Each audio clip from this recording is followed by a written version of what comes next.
I think there's always been a blue-collar work ethic throughout our family. I've heard stories from my dad about his dad trying to keep his employees busy during the winters, and they would straighten the nails to reuse them. That kind of core value system was passed through to my dad, who eventually got to the point of starting the Timeless Material Company. I'm Kirk Kieswetter of the Timeless Material Company. We repurpose and reuse salvageable materials from demolition sites, whether that be wood, steel, or other artifacts. We try to put them in the hands of whether it be architects, end users, for a second life in another project. Some materials are brought back in their raw state, so there isn't much work done, usually brushed, cleaned, and brought back. Everything else will then continue on to our mill, which will rip timbers or board stock into the final product. I think that Southampton and the Timeless Material Company are an awesome pair.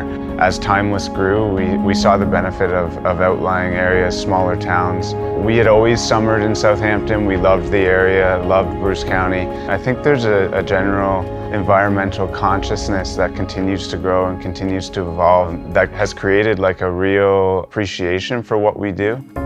There is a little bit more ability to be creative in these areas.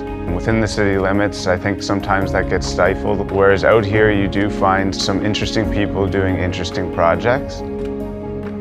We're able to satisfy the niche crafter or hobbyist with their project on the weekend, but the majority of our sales and customers are people doing large-scale projects. It almost creates a sense of large-scale reuse, which is awesome to see, and it shows that there's definitely a shift in how people are going about their business nowadays.